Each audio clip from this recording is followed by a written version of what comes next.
Mes chers amis, bienvenue dans ce nouveau JT de la plénière du mois de mars. Je souhaiterais commencer ce JT tout d'abord par une pensée, vous le comprendrez, aux 10 victimes du crash d'hélicoptère en Argentine lors du tournage d'une émission de télé.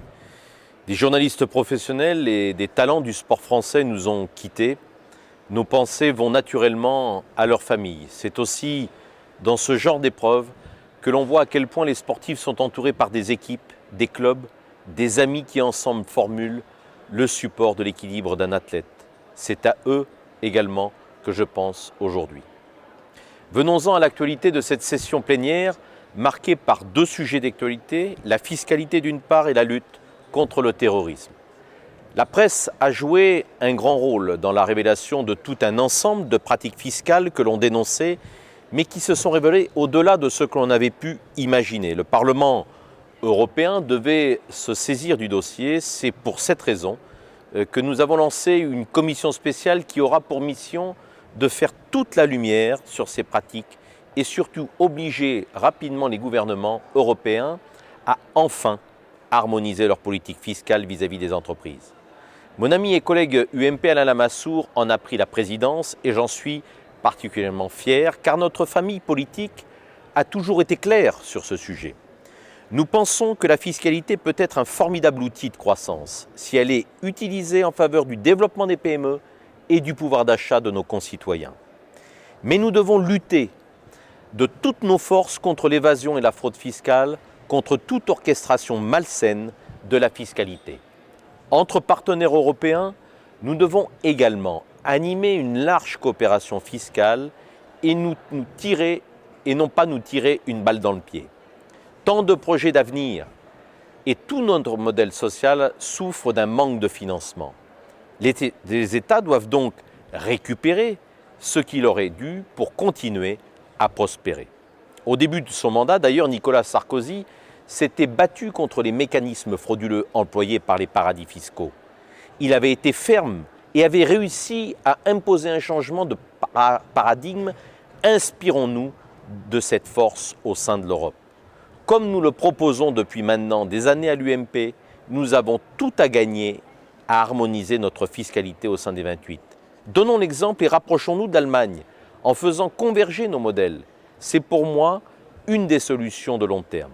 Et le Parlement, en tant que représentant des citoyens et défenseur de leurs valeurs, doit insuffler ce processus tandis que les États membres restent les seuls à pouvoir agir. Car la taxation reste du domaine de la subsidiarité. Je le disais, le Parlement a pour mission de défendre les valeurs de l'Europe et de ses citoyens.